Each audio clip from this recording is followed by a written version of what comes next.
ആറാട്ടനോട് നിങ്ങൾക്കൊരു എന്തെങ്കിലും വെഞ്ചൻസ് ഉണ്ടോ? വെഞ്ചൻസ് മീൻസ് എന്തെങ്കിലും ദേഷ്യമോ പകയോ? ദേഷ്യമൊന്നുമില്ല. നമ്മള് പേഴ്സണലി കൂട്ടുകാരായിട്ട് നിന്നൊരു വ്യക്തി എപ്പോഴും കാണുന്നില്ലെങ്കിൽ പോലും പുള്ളി അറസ്റ്റ് ചെയ്തപ്പോൾ ഒരു വിഷമം തോന്നിയിരുന്നു. അല്ലാണ്ട് അത് ജെനുവിറ്റി അല്ല എന്ന് പറഞ്ഞു കഴിഞ്ഞാൽ നമുക്കൊന്നും പറയാൻ പറ്റത്തില്ല. ഇല്ല, നിങ്ങൾ അത് 100% ഞങ്ങൾ നമ്മൾ വെച്ചിട്ടില്ല. അതാണ് അലിൻ ജോസ് പെരേര നിങ്ങളുടെ പ്രശ്നം. നിങ്ങൾ വിചാരിക്കും നിങ്ങൾ കാണിക്കുന്ന എല്ലാം നിങ്ങൾ ഉദ്ദേശിക്കുന്ന പോലെ ജനങ്ങളിലേക്ക് എത്തുന്നുണ്ടാണ് നിങ്ങളുടെ വിശ്വാസം. നിങ്ങളെന്ന് അവിടെ കാണിച്ച് നിങ്ങളുടെ കോപ്രായവും കോലം കെട്ടും തമാശകളിയും ആയിരുന്നെന്ന് അത് കാണുന്ന ഏതൊരു പൊട്ടന് പോലും മനസ്സിലാവും. അതാ ഞാൻ പറഞ്ഞത്, നിങ്ങൾ ദുരുപയോഗം ചെയ്യുകയാണ്.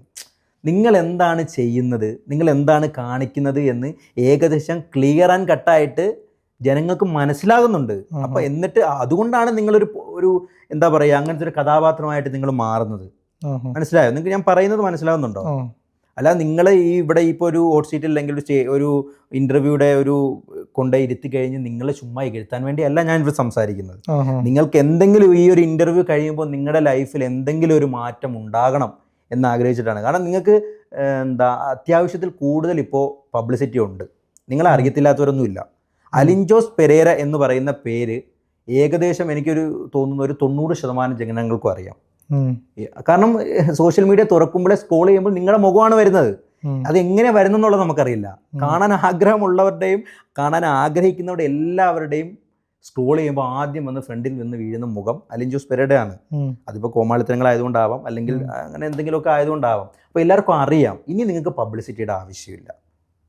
പറഞ്ഞു മനസ്സിലാവുന്നുണ്ടോ? നിങ്ങൾക്ക് പബ്ലിസിറ്റിയുടെ ആവശ്യം നിങ്ങൾക്കിനി ഇല്ല. നിങ്ങൾക്ക് ഇനിയും പബ്ലിസിറ്റി ഉണ്ടാക്കി നിങ്ങൾ ഇതിൻ്റെ നിന്ന് കോടിക്കണക്കിന് രൂപ നിങ്ങൾ എന്തെങ്കിലും സമ്പാദിച്ചോ? ഇതിനകത്തുനിന്ന് സമ്പാദിച്ചാന്ന് വെച്ചാൽ നമുക്ക് കുറെ പരിഹാസം സമ്പാദിച്ചു കാണും. പണമായിട്ട് എന്തെങ്കിലും സമ്പാദിച്ചിട്ടുണ്ടോ? വലിയൊരു ബാങ്ക് ബാലൻസ് ഒന്നും ഇല്ലെങ്കിലും ഈ 10,000 രൂപ എനിക്ക് ഒരു ദിവസം ശമ്പളം ഉണ്ടെന്ന് അത് കറക്റ്റ്, അത് ഇടക്കിടക്ക് കിട്ടുന്നുണ്ട്. നമുക്ക് 3 ലക്ഷം രൂപ വരുമാനം ഉണ്ടോ? ഞാൻ ഈയിടെ ഒരു ആഡ് കണ്ടു. 10,000 രൂപ അലിൻ ജോസ് പെരേര എങ്ങനെയാണ് ഉണ്ടാക്കുന്നത് നിങ്ങൾക്കറിയണോ എന്ന് ചോദിച്ചൊരു ആഡ്. സീരിയസ്ലി ഞാനൊരു ആഡ് കണ്ടു. ആദ്യം ആഡ് ക്ലിക്ക് ചെയ്ത് പോയി കഴിഞ്ഞപ്പം നിങ്ങൾക്ക് 10,000 രൂപ ഉണ്ടാകുന്നുണ്ട് എന്ന രീതിയിലാണ് ജനങ്ങളിലേക്ക് ആ സാധനം എത്തിച്ചിരിക്കുന്നത്. സത്യത്തിൽ അങ്ങനെ ഒരു പൈസ നിങ്ങൾക്ക് ഉണ്ടാകുന്നുണ്ടോ? 10,000 രൂപ കിട്ടുന്നില്ല. പക്ഷേ പലപ്പോഴും നിങ്ങളുടെ ബാങ്ക് ബാലൻസ് ഒന്ന് ഇപ്പോൾ കാണിക്കാൻ പറ്റുമോ? അത് മാത്രം ഒന്ന് കാണിക്കുക, വേറൊന്നും കാണിക്കേണ്ട. നിങ്ങളുടെ ബാങ്ക് ബാലൻസ് ഒന്ന് കാണിക്കുക. എത്ര രൂപ ഉണ്ട്? എത്ര അക്കൗണ്ട് ഉണ്ട്? ഒരു അക്കൗണ്ട്.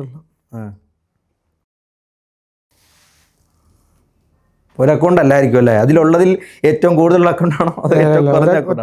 യൂണിയൻ ബാങ്കിന്റെ ഒരു അക്കൗണ്ട്.